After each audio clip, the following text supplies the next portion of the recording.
Welcome back to the next installment of the Colorado Adventures. Today, we found ourselves at the beginning of a San Luis Valley off-road trail. We're going to be heading up there's multiple names and there's all sorts of information on this thing online, but as we know it, it's the Raleigh Mine Trail. So we're going to be taking this, I want to say it's like 16 or 18 miles up a pass by a bunch of abandoned mines, which should be really cool. And then we're hoping to either find camp at the top of one of the peaks, I think Round Top Mountain, or like I said, information on this is all over the place. So some people are saying expect it to take 2 days, 1 night of sleep. Other people are saying you can get it done in a few hours. We'll have to see how difficult the trails are. I'm sure it's dependent as well on how much snow is up there or mud or, what the trail conditions are actually like. I was looking on some of the apps and looking at recent trail conditions.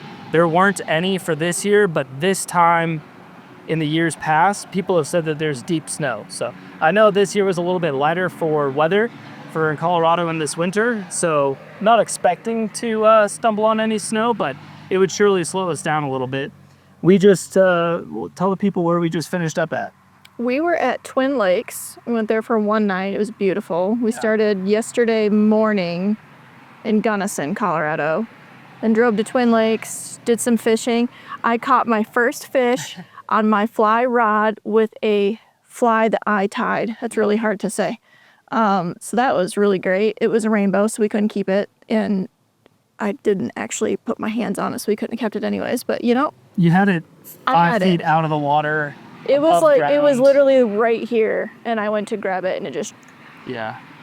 So needless to say, as things go with my channel, we still are not able to do a catch and cook. And our licenses for fishing expired yesterday. So unless we decide to get up another day license, which we easily may do. There's still hope for catch and cook, but I wish I could say I'm surprised. I think we need to just say that we're done and we're never going to do it again. We're not going to try the catch and cook, and then we'll catch it. We will acquire the fish then. Yeah. Yeah. Well, with that being said, let's hit the trail. We're going to go ahead and air down the tires. Highway speed or highway cement, pavement, whatever you want to call it, asphalt. I usually run my tires between 32 and 37, depending on time of year and distances and all that. So right now I think I'm up to 36 or 37. So I'm gonna air down to about 20 or 25. And I think you'll probably do the same. Yep. And we're gonna hit the trail and see what this looks like. So come along and let's go on an adventure. As I was airing down this back tire, I noticed that my fender liner Chronicles has a continuation. So right up in here, I don't think it's hitting it, but I've lost one of the little plastic rivets that holds the rear fender liner in place. Where the heck is the hole for this thing? I think this thing is way bent out. Okay, so anyways, a good reason to use a zip tie. There we go, like it never happened. And reason 1752.5 to keep zip ties in your rig.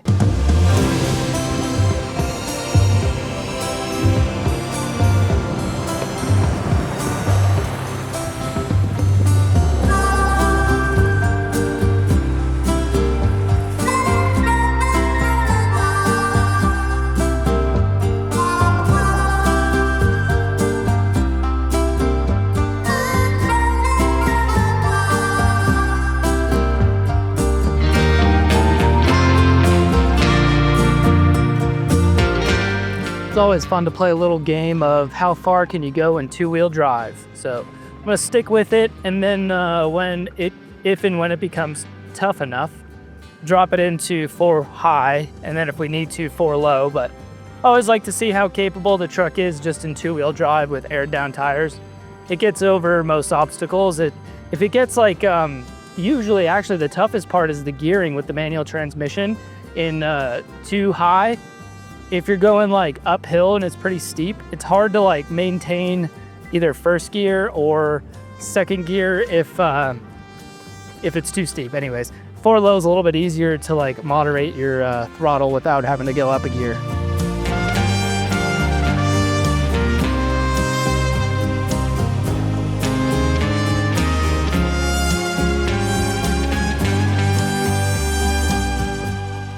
Tell you what, the trail thins out pretty quick, and I think, Engaged by booster seat. woo, I think two-wheel drive is not gonna last as long as I was expecting it to. Oh boy. Yep, I think, oh, holy moly, four-wheel drive might be a good idea. Just gonna give that a little spinny spin. And give that a little spinny spin. Look at this Tacoma right off the Toyota dealership, just making it up. Woo! And then we'll just hit this guy right there.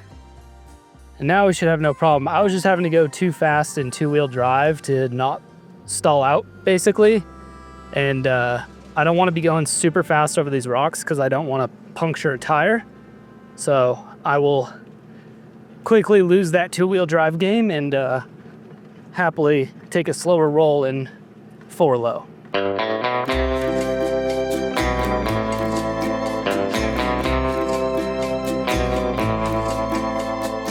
Just saying to Morgan how I hope no one comes down the trail because it's pretty narrow and there's not a lot of space to pull off anywhere. We're not on like a shelf road yet. I think those do exist on this trail, but trying to take mental notes of where we could pull over as we pass stuff. Reminds me of the timber trail that we mountain biked. I agree. And if I guess how it goes is people going uphill, which would technically be us right now, get the right of way. So the other person coming down would have to figure that out themselves. However, I was trying to be courteous. And so I just try and take mental notes of like, okay, well, we could pull off here if we have to back up like quarter mile, worst comes to worst. But this is a lot of fun. This trail is like, we are in the woods right now.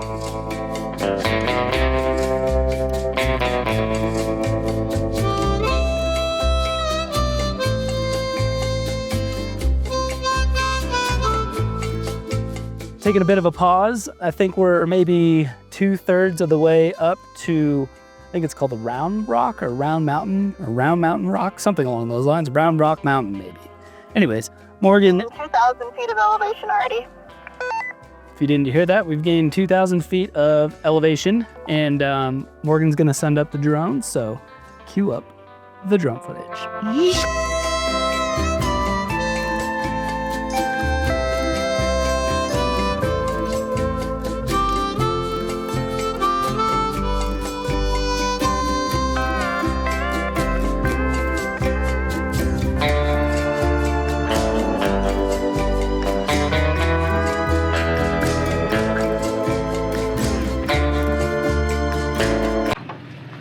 What have we got going on here? Keep smelling hints of fuel, like unburned fuel, like leaking fuel. But when I turn the truck off, I don't smell it anymore, and I don't see any wet spots anywhere. This is a fuel line, follows the fuel rail, and it's pretty tucked up there.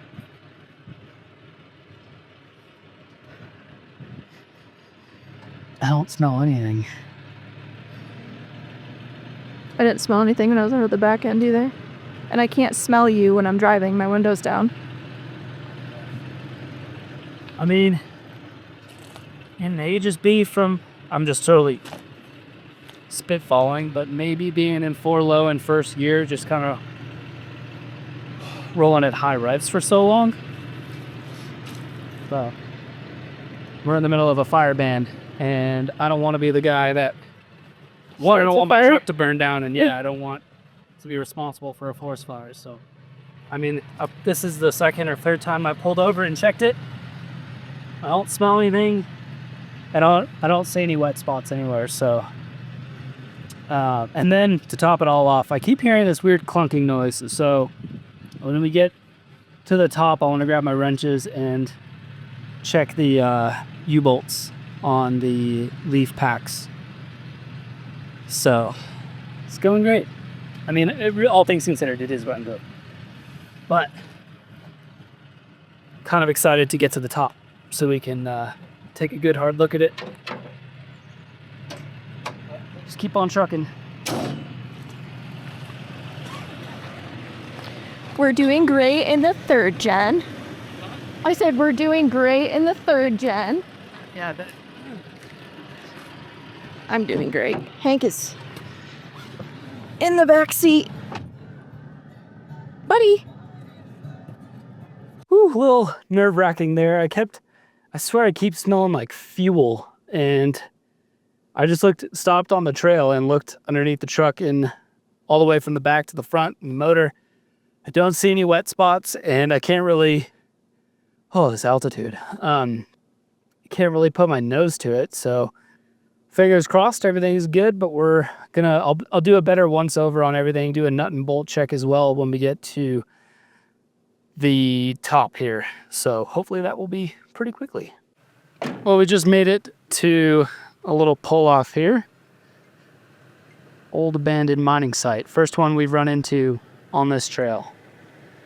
And pretty cool. They've got like a structure that was over here, structure that was over there, this really neat structure here, and then some sort of a building over here. I'm guessing this is maybe where they lived. They had a Christmas tree. That's how I was going to say, the same thing. They had a all year round Christmas tree in their living room. That's pretty cool. Really amazing how long some of this wood lasts and doesn't rot out. Have to imagine a lot of it's like cedar, but very cool little building. And then there's these giant pits everywhere, which Morgan said this mine may have been active until the 1950s. So really not all that long ago. Hard to imagine with how debilitated or destroyed everything is, but pretty cool nonetheless. I was saying it'd be really neat to be parked right up here for a camp spot, but I think up there is Round Mountain. We're just gonna call it Round Mountain. And that's potentially where we're headed.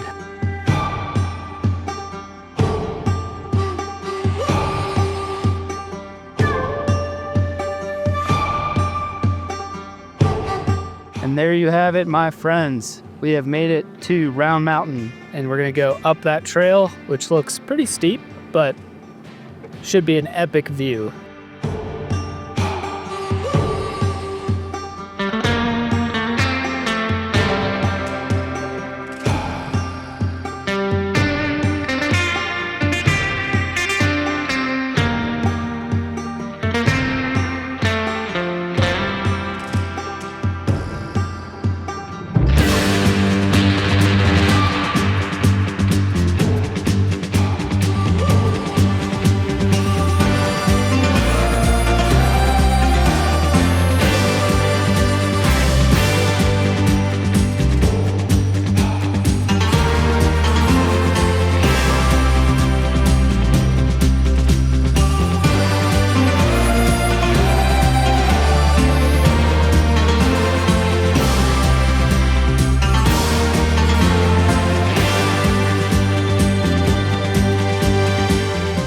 Now I'm officially at the top of the world. Oh my gosh.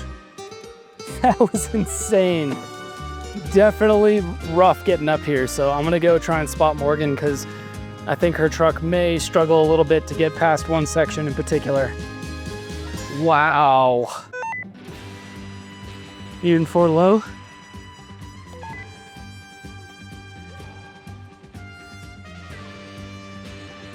Yeah, you got it. Okay, hug that side that you're on. Yep, keep it up. There you go. You'll spin and then you'll find some grip. Yes, sir. Chugga, chugga, chugga. Okay, now come towards me. Yeehaw, girl. And just watch this rock. You're gonna kind of have to bump it. You're hitting it. There it is. Go, go, go, go, go, go. Yes, sir. All right, just keep on trucking.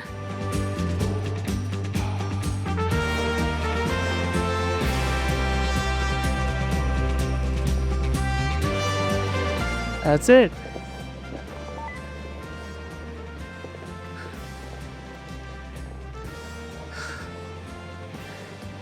You're through the hardest bit.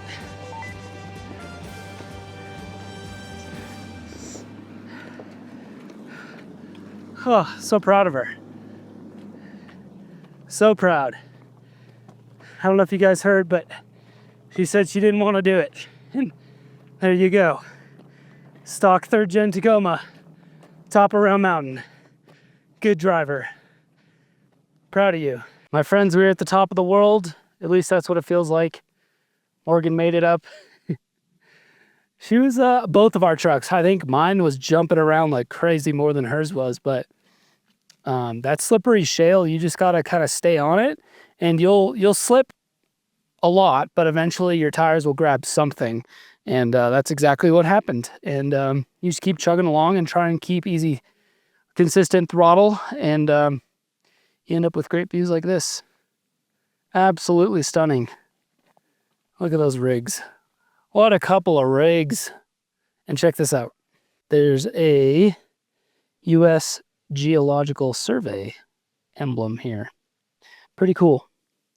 So I'm going to take this opportunity while we're standing still to do a once over on my truck. I want to definitely tighten down the U-bolts and double check those, and then as well do a better look for a fuel leak. I mean, it's so hit and miss. And then for a period of time there, I wasn't sure if it was like the smell of the trees or if it was actually fuel, but there were moments where I was pretty certain it was fuel. So I'm gonna break out the wrenches and see what I can find. I just opened up the back of the truck to find just absolutely everything in disarray. I mean, the power banks are everywhere, the tools are everywhere. This is supposed to be pushed up there. This is supposed to be over here. Is yours as bad? You got pillows in the back, but The important pretty stuff's good. though, like this stuff and that stuff. Yeah, pretty good. Not bad. I gotta fix this, and then I can fix the truck. Everything's kind of put back together. The outlet actually got unplugged my fridge, so good thing we stopped and I caught that. But I'm gonna break open the tool bag, and I think no, it's this one. Hard to do with one hand. Come on, come on. This one's got all my wrenches, so what I want to do is just wrench my U-bolts and make sure everything's nice and tight. And then we should be good to go, assuming that I don't see any fuel leakage anywhere. Okay.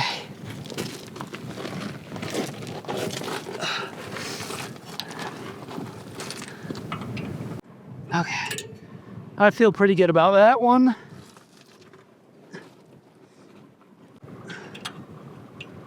Okay, well, that seems all pretty good. Perks of having a tall truck. You just sit underneath it.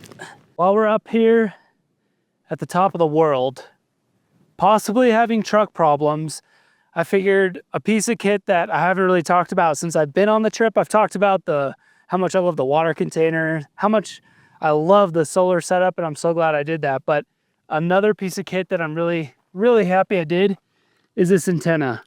It's the High Boost Truck 3.0. Sits like that. I've got it on a swivel mount, so I can change the direction of it or tilt it down if we're going through crazy wooded sections like we were, where I don't want the antenna getting hit by stuff. But this thing has been excellent. We've been on some pretty remote areas. Right now I have 1 bar of service, and the cool thing is I can, using my app through my power station, I could be driving. Oh, I'm gonna lose my paper towels. We could be driving and I can remotely kick on the antenna.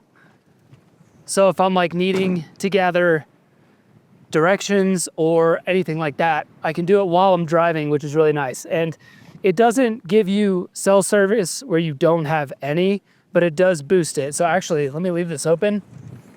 So I've got the hardware mounted back here, and we've got all 3 blue lights, so it should be fully set up. And I'm bouncing between 2 and 3 bars now. So that could be the difference between getting a call out and not. And especially when you're having issues with your rig, let's say you don't have a Garmin inReach, you know, it could be incredibly useful to have a cell boosting antenna. It's not an end-all be-all device, but it could get you out of a pinch. So definitely glad to have it, because if I had to call for help right now, or if I was by myself, I'd feel much better at least being able to get a call out. Or I'd said it in another video where, you know, if you have a Garmin inReach, let's say, for example, which we do, so worst case scenario, we can always use that. But let's say I'm up here and something on the truck breaks, but I have a bunch of tools with me to fix stuff. I do keep, there's a lot of hypotheticals here. I do keep a Haynes shop manual in my truck for this reason exactly, but let's say there was something on the truck that broke and I couldn't figure out how to fix it, or I didn't know. You can't necessarily get that information from a Garmin inReach. You might be waiting for somebody to come up here with parts or tools to get you out. And with a cell boosting antenna, if I can just get a little bit of service, that also opens me up to the internet, which means I can Google things, search for fixes for issues on the truck. So if there was a problem and I had the tools to fix it and I just needed the know-how, that is a perfect example of why the cell boosting antenna would be a huge help. So I do have a link down in the description for this if you want to scoop it up for yourself. It was really an easy install on my rig. Just mounted it to the GFC topper using the ASG, I believe. Brother, I appreciate you sending me out the mount. I believe it's the ASG off-road mount for GFC. But if you don't have a GFC, the high boost antenna comes with mounting options, so you don't have to necessarily have this setup exactly. But I basically just ran my wiring along the GFC, down underneath the truck, up into the truck bed, and then it kind of comes up here and goes behind this panel into this device here, where I also have my other antenna, which actually is what gives you service to your cell phone. So honestly, just a very underrated piece of kit that I've thoroughly enjoyed having. It's kind of funny. It reminds me when I see photos like Morgan's been taking shots behind me driving, and it makes my truck kind of look like an RC car, just because my truck is, it's a small truck, but it's all lifted up and stuff. But the first gen body is so small, and having the antenna up there, it makes me giggle because it looks like a little RC truck, like I should be just standing somewhere driving it with a joystick. But absolutely biggest shout out to High Boost on that one. So glad we didn't need to use it today for emergency purposes, but it has already been useful in a lot of these remote areas, especially when we're just going through mountain passes and whatnot, and keeping the directions live and accurate. So yeah, I just figured I'd throw that in because it's been a cool piece of kit and I've thoroughly enjoyed having it, and looking forward to the time when it may save my butt. Well, I think we're going to get off this windy mountaintop, and we still have to go find a campsite for the night.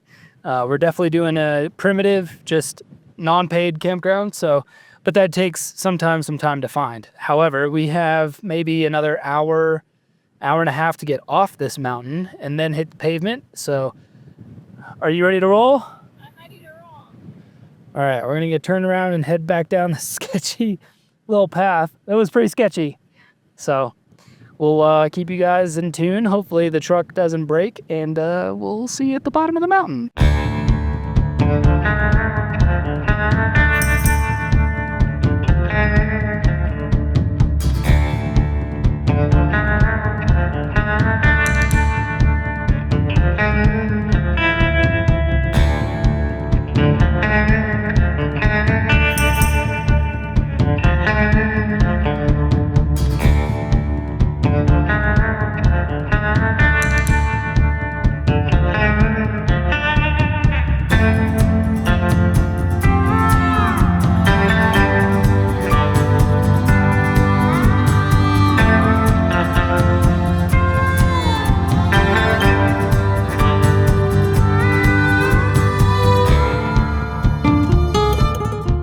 It's not every day you get escorted out of the woods by a cow.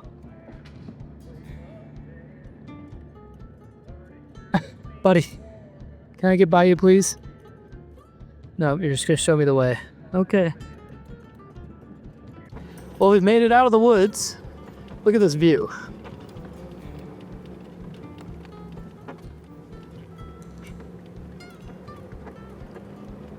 Epic.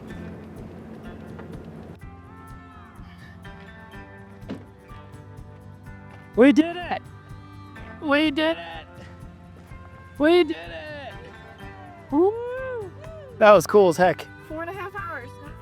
We were, you probably can't even see Hilltop or Round Top Mountain from here. Round Mountain. I'm gonna butcher that this whole video. Stretch it out. Yeah, my neck hurts. Whoo! Time to air up. Well, we've made it back to our quote-unquote base camp, which is our friend's property.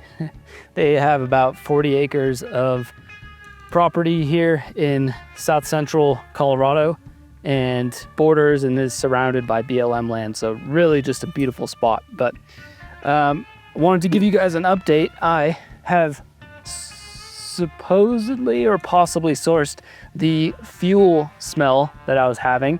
And I think it's coming from the actual fuel cap. So actually, let me show you what that looks like. When we got back here, I started using my sniffer to see if I could figure out where the leak was coming from. Even right now, I don't smell it.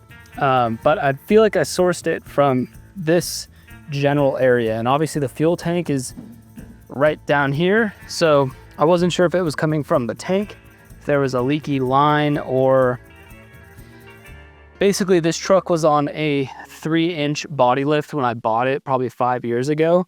And whoever did the lift, the body lift, did just an absolute hack job. So over the years, I've taken the body lift off of it. I have a 1-inch body lift now, but the 3-inch was so excessive. And the 1-inch that I have now is just to add a little bit extra body and tire clearance for the 33s. So functional, but not over the top. Basically, I pulled out this entire fender liner here because the fuel filler neck goes from here down and then into the tank. And whoever did the body lift, the 3-inch body lift, basically cut the filler neck and then added some hose with some really janky clamps on it. So I was wanting to make sure that it wasn't leaking from that filler neck hose. And I think ultimately it does need to be replaced. That hose that whoever did the body lift put on there is probably like 10 years old at this point. It needs to be replaced. However, the fuel cap I took off and noticed, and you're not going to be able to see this, but the gasket that goes around here and actually seals the cap to the filler neck is so dry rotted and cracked. Let me see if I can actually pull it off here. There we go. So I'm sure this fuel cap is probably as old as the truck, so 1998. And I don't know if you can see it, but the gasketing on it is so dry rotted, like cracked. Hopefully that picks that up on camera. So I think what was happening is the fuel cap is just not sealing to the filler neck at all. And as like the gas is sloshing around on the 4x4 trail, it was basically like I could smell it coming out. At least that's what I'm thinking. It could very well be the hoses on the filler neck, but I'm going to start with a simple fix, which I already have. Stopped at a Advanced Auto Parts. Hard to come by around these parts, but they had a new fuel cap for first gen Tacoma with a new gasket on it, which appears to be in a lot better shape. So hopefully plug and play here. Nice. And I'm gonna have to fix that because this cap is bigger. However, I'm hoping now that that's gonna seal the smell off, and I don't think it was necessarily leaking, but possibly just the cap was the cap gasket was terribly torn apart and the fumes were just coming out, which, by the way, the fumes of gasoline, I believe, don't quote me, correct me down in the comments, but I believe the fumes from gasoline are far more flammable than the actual gasoline itself. Could be wrong, but I think that might be right. So definitely don't want to have leaking gas or leaking gas fumes. So that should work. I will have to sort this out because I can't close this now. This must be a bigger cap, and I have my diff breather tube coming up through here, so it's kind of like pushing everything out. So anyways, it will be a fix off camera. And when I get back home to Tennessee, I'm definitely going to either source a new filler neck that hasn't been chopped to bits, or I'm definitely going to replace the hoses that said person installed when they put this on. So just figured I'd update you guys. And then I have some other stuff for the truck. When I was at Advanced Auto Parts, I also picked up a new air filter just because we've been on these dusty roads, and I'm not going to install it until we're ready to leave Colorado, because we'll still be on these dusty roads. But once we leave, I will go ahead and put in the new air filter. That way we start fresh for the drive home. It's about 1,200 miles, so better to have a clean air filter. And then as I was digging apart behind the fender liner over there, I found a bolt that was very loose that kind of holds the filler neck in. So again, whoever worked on this last, and it wasn't like loose as in the bumpy roads backed it out. It was like not even put all the way in, and was rusted in place. So I knew it hadn't just backed itself off from the bumps, but slowly backed it out with some basically WD-40 and going back and forth with the wrench, and then picked up a wire brush so I can at least clean up the threads. So that way it'll be tight for the ride home. And then when we get back to Tennessee, I will source an entirely new bolt, but wire brush, always useful. Also picked up another can of seafoam, which I'm gonna wait to put in the tank until we're almost home. I mentioned this in other videos, but I love this stuff.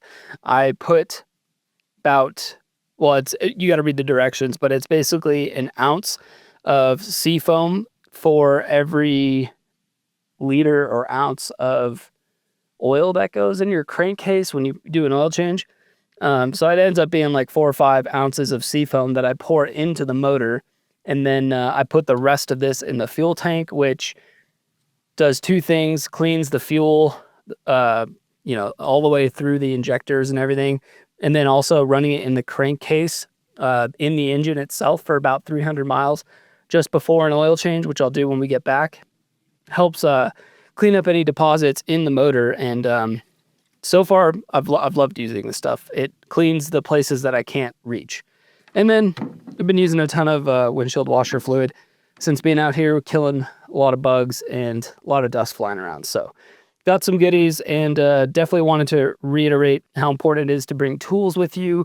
I brought all my wrenches, sockets, pliers, zip ties, fluids, what is it called? Like a WD-40 alternative. And that's been great. Very useful. Wouldn't want to be stuck out here without it. So remember to pack your tools. They're important. Spent all day fixing that fuel filler neck. It's way more than I anticipated, but finally done. And let it be known that Morgan has a camping chair.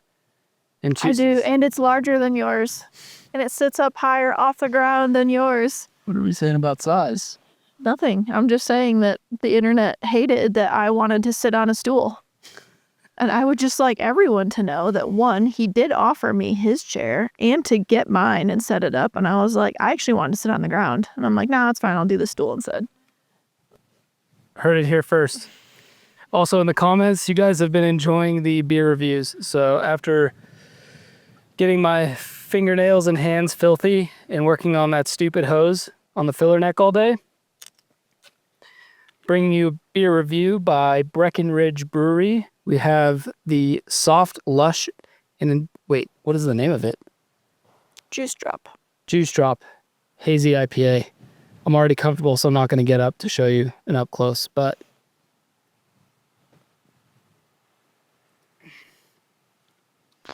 yes, I would like to try it. Thank you. very orangey, very refreshing. I like a little bit of orange, not too much.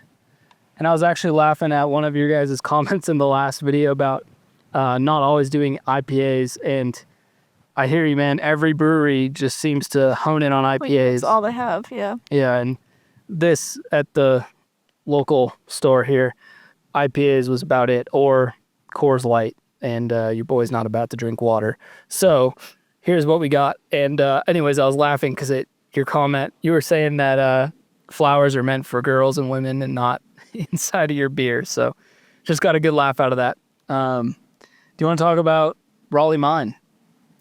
Yeah, I don't really know where to start because that's been a day or two now. We got to come back and kind of recoup a little bit, which was nice because that day was pretty busy. Yeah, so I should preface by saying by the time we got off the mountain, it was really windy and we had maybe an hour or so of daylight, and there was about a 20 or 30-minute drive to some primitive BLM land spot, and it was only an additional 15 minutes to get here. And I think We chose to just come here instead. You know, that way we could just wake up the next morning and not have to move yes, again. Because I think at this point in the trip, it's been almost 2 weeks that we've been on the road. at And least. yeah, I'm kind of over moving every day and like being in the truck every day. I'm tired of sitting. So I would much rather have spent the extra 20 minutes like we did just coming back here so that we could get up the next day and just like, Not have to turn the ignition on. yeah. But Unless we wanted to go to town to get ice cream. And I think we did. But, you know, yeah, there's a flavor that she's been hunting for. It's literally been written on her bucket list. it is. You got close to it today. I did. Yep. It's called Zanzibar chocolate, and it's like the best. It's not sweet. It'd be like if dark chocolate, like 70% bitter dark chocolate was ice cream. It's this ice cream. And I found a mint variation, which is phenomenal. And today they had an Oreo variation, which was, I think, better than the mint. Better. Well, but you haven't tried the actual one yet, or you No, just want? I've had it. It's not better than that. It's just different because that one's plain. These ones have extras. Oh, it's got dust in my eyes. Yeah. So the plan from here on out is we have a campsite booked for Sand Dunes National Park coming up. We strategically booked it as far towards the latter part of the trip as we could because we're expecting the moon to be not quite full, but 90% full. And I think exploring the sand dunes at night under a full moon is going to be really cool. So you've been to this campground. Apparently it's like an adult sauna with hot springs and Yeah, like a hot spring pool. And it's pretty bougie. We'll put pictures or video or something later. I don't want to spoil it too much for you. well, that, and I'm not really sure I'm going to film it because one, we may not be able to film in there. And then two, we'll be at a campground, which I don't know how like close together with everybody we're going to be campsite wise. And I don't like to bring out a giant camera rig and make everybody uncomfortable and be like, what are they doing? And ruin the experience for everybody else. And to top it off, it's going to be nighttime filming at the sand dunes with nothing but moonlight. So I'm just gonna have to see how that one goes. I'm not making any promises, but in an upcoming video, I do want to sit down with Morgan and you guys and talk about what tips and tricks we have for traveling in this fashion, because we've done it now for 2 weeks, and I think we've got some good advice. So stay tuned for that. And Raleigh Mine. I mean, We didn't even. yeah, I want to tell them. What do you think? I thought it was great. I liked it way better than the. What was it? Clear Lake? Yeah. I think just because my comfort level was higher, and this one was really wooded. So even if you did, God forbid, go off an edge in either direction, like you were going to immediately be caught by trees. Mm-hmm. So that part was a lot more comforting. I think there was nobody else there either. We didn't see a soul. Yeah, we were out there for, I think it was like 5 hours and 15 minutes or so. And we did cut the trail short. We didn't go all the way to Bonanza, just due to timing and not knowing what that part of the trail was going to look like. It looked on the map, there was quite a bit of switchbacks and things. And just with the time of day and knowing that we wanted to come back and just be able to relax a little bit, we chose to dip out a little early, which was a little sketchy too. The trail back that we took? Yeah. Yeah, it was very unused. And I mean, we were just like getting brushed and tiger striped on the trucks and the camper shells the whole way down. Not to mention it was really bumpy. And as you saw, funny enough, I didn't catch this part on camera, but the cow that escorted us down like a good mile, I was turning a corner downhill, picking up some speed. And as I was turning the corner, I just see this ginormous black animal sprinting through the woods towards the road. And I had Sam Squanch bear. I was not expecting a big cattle cow. So anyways, that was pretty funny. And the trail down was just really rocky. I mean, that was about it. It wasn't too challenging except for that one really steep part where I think you were better off because your truck sits lower. And it's heavier. Lower center of gravity. And man, when I was going down in my truck, not only was it really shaly and like just sliding down, but I felt like I was just like gonna go nose over at any point. It was so steep, but Well, really it's petrifying because like I saw him. One, he was going first, so he like walked it and was like, "Oh no," and I'm like, "What?" And he starts to go over, and then like I immediately can't see him. He's just like gone. So I jump out of my truck and I'm like, "Is he fine?" And then I could see you were just, but it was like the steepest grade I've ever seen off road, and then to have the shale, and you like immediately went up on the other side, and that was like decently tight packed gravel. I'm like, yeah. could we not do the same over here? Like, why? What is the addition of this shale for? Who's Nature's just helping? Yeah. Nature's funny. And I was going down after Morgan lost sight of me. I was going down and I was like, one, sweating because it was so steep. But then I just see this giant, I don't think it was a deer. I think it was an antelope. Do they have antelope here? Yeah, I think those are a little smaller though. Could have been maybe an elk or something. No, it wasn't an elk. Maybe it was just a big deer, but came like sprinting across the trail. So just a lot going on in that moment. But overall, Raleigh Mountain was pretty cool. I think we saw most everything. The rest of it was going out, like she said, towards Bonanza. And we just weren't sure how long that was going to take. And we didn't want to be stuck somewhere where we were either wheeling in the dark or having to find a campsite in the dark. So I think we made the better call. Yeah. So I guess, thank you guys so much for all the comments. It's been awesome to read. And it seems like you guys are really enjoying the Colorado content. So we're going to keep it coming and stay tuned for the next one. If you haven't caught on by now, these are coming out about every 3 days. Or they are coming out every 3 days. So we'll see you in the next one. Keep elevating, my friends. Love you. Adios.